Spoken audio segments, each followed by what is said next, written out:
കേരളത്തിന്റെ വ്യവസായ ഭൂപടത്തിൽ നിർണായക സ്ഥാനമുള്ള കുളത്തുങ്കൽ പോത്തന്റെ മകൻ, മലയാളത്തിലെ എക്കാലത്തെയും മികച്ച ബാനറുകളിലൊന്നായ സുപ്രിയ ഫിലിംസിലെ ഹരി പോത്തന്റെ സഹോദരൻ, ആരവം, തകര, ചാമരം, ലോറി, നവംബറിന്റെ നഷ്ടം തുടങ്ങിയ ഭരതൻ, പത്മരാജൻ ചിത്രങ്ങളിലെ നായകൻ. വിവിധ ഭാഷകളിലായി 98-ൽ പരം സിനിമകളിൽ അഭിനയിച്ച് ഡെയ്സി, ഋതുഭേദം, ഒരു യാത്രാമൊഴി, വെറ്റിവിഴ, ജീവ തുടങ്ങി 13ഓളം സിനിമകളുടെ സംവിധായകൻ, ആഡ് ഫിലിം മേക്കർ. വീണ്ടും ഒരു കാതൽ കഥ എന്ന ചിത്രത്തിലൂടെ മികച്ച നവാഗത സംവിധായകനുള്ള ഇന്ദിരാഗാന്ധി അവാർഡ്. അവസാനിക്കുന്നില്ല പ്രതാപ് പോത്തൻ എന്ന പ്രതിഭയുടെ വിശേഷണങ്ങൾ. ചങ്ങനാശ്ശേരി സ്വദേശികളായ കുളത്തുങ്കൽ ജോസഫ് പോത്തൻ, പൊന്നമ്മ പോത്തൻ ദമ്പതികളുടെ മകനായി 1952 ഫെബ്രുവരി 15 ജനനം. ഊട്ടിയിലെ ലോറൻസ് സ്കൂളിലായിരുന്നു പഠനം. പിന്നീട് മദ്രാസ് ക്രിസ്ത്യൻ കോളേജിൽ നിന്ന് BA സാമ്പത്തിക ശാസ്ത്ര ബിരുദം നേടി. പ്രതാപ് പോത്തൻ ജനിക്കുന്ന കാലത്ത് കേരളത്തിലെ തന്നെ ഏറ്റവും പ്രധാനപ്പെട്ട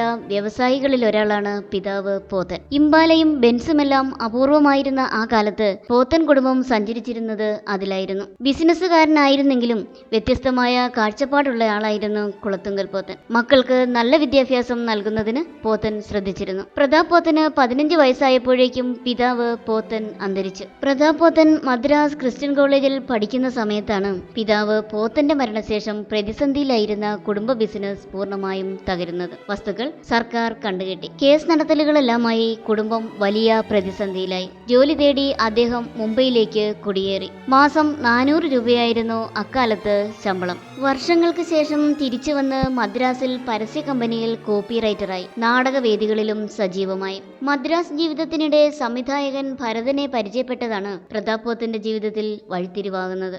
ഭരതൻ തന്റെ ആരവം എന്ന സിനിമയിൽ അഭിനയിക്കാൻ ക്ഷണിച്ചു. ഭരതൻ പറഞ്ഞത് കേട്ടപ്പോൾ ഏറ്റവും ഞെട്ടിയത് താനാണെന്ന് പ്രതാപ് പോത്തൻ പിന്നീട് എഴുതിയിട്ടുണ്ട്. അക്കാലത്തെ സിനിമാ നായകന്മാർക്ക് വേണ്ടിയിരുന്ന സൗന്ദര്യം തനിക്കില്ലല്ലോ എന്നായിരുന്നു അദ്ദേഹം ഓർത്തത്. പക്ഷേ പ്രതാപ് പോത്തൻ എന്ന നടനെയായിരുന്നു ഭരതന് ആവശ്യം. ആദ്യ ചിത്രം വലിയ വിജയമായില്ലെങ്കിലും അടുത്ത ചിത്രമായ തകരയിൽ നായകവേഷം തന്നെ ഭരതൻ പ്രതാപ് പോത്തന് നൽകി. തകരയുടെ വിജയം പ്രതാപ് പോത്തന്റെ അഭിനയ ജീവിതത്തിൽ വഴിത്തിരിവായി. മലയാളത്തിലും അന്യഭാഷകളിലുമായി കൈനിറയെ ചിത്രങ്ങൾ. പ്രശസ്തിയോടൊപ്പം തന്നെ പാരകളും വന്നു. മലയാളം സംസാരിക്കാൻ അറിയില്ലെന്നും കിറുക്കനാണെന്നുമെല്ലാം അക്കാലത്ത് തന്നെക്കുറിച്ച് കഥകൾ ഇറങ്ങിയിരുന്നതായി പ്രതാപ് പോത്തൻ പറഞ്ഞിട്ടുണ്ട്. അപ്പോഴേക്കും മലയാളത്തിലെ മുൻനിര നിർമ്മാതാവായി മാറിയിരുന്ന സഹോദരൻ ഹരി പോത്തനുമായി ഉണ്ടായിരുന്ന നിരന്തര പ്രശ്നങ്ങളും പ്രതാപ് പോത്തന്റെ അഭിനയ ജീവിതത്തിന് വിലങ്ങുതടിയായി. ജീവിച്ചിരുന്ന കാലത്ത് തന്റെ കരിയറിന് ഏറ്റവും തടസ്സം നിന്ന വ്യക്തിയായാണ് ഹരിയെ അദ്ദേഹം വിലയിരുത്തിയത്.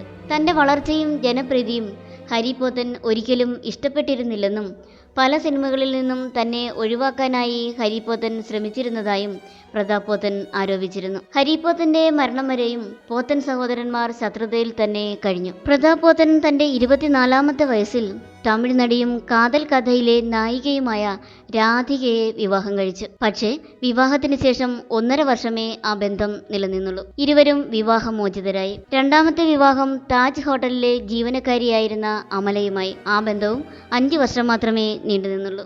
അമലയുമായുള്ള ബന്ധത്തിൽ പ്രതാപ് പോത്തന് ഒരു മകളുമുണ്ടായി, കേയ. പിന്നീട് സിനിമയിൽ നിന്നകന്ന പ്രതാപ് പോത്തൻ പരസ്യരംഗത്ത് സജീവമായി. സ്വന്തമായി പരസ്യ കമ്പനി തുടങ്ങി. കൈവച്ച മറ്റ് മേഖലകളിൽ എന്ന പോലെ അവിടെയും അദ്ദേഹം തന്റെ കഴിവ് തെളിയിച്ചു. സച്ചിനെയും ബ്രയാൻ ലാറയെയും പോലുള്ളവരെ അണിനിരത്തി പരസ്യങ്ങൾ ചെയ്തു. അവയെല്ലാം നല്ല രീതിയിൽ ശ്രദ്ധിക്കപ്പെട്ടു. ഇടക്കാലത്ത് തന്മാത്രയിൽ അഭിനയിച്ചതൊഴിച്ചാൽ സിനിമയിലേക്ക് തിരിച്ചു വന്നില്ല. പിന്നീട് ആഷിഖ് അബുവിന്റെ 22 ഫീമെയിൽ കോട്ടയത്തിലൂടെ സിനിമയിലേക്ക് വൻ തിരിച്ചുവരവ് നടത്തി. ലാൽ ജോസ് സംവിധാനം ചെയ്ത അയാളും ഞാനും തമ്മിലെ വേഷം ഉൾപ്പെടെ ശ്രദ്ധിക്കപ്പെടുന്ന നിരവധി വേഷങ്ങൾ ചെയ്തു.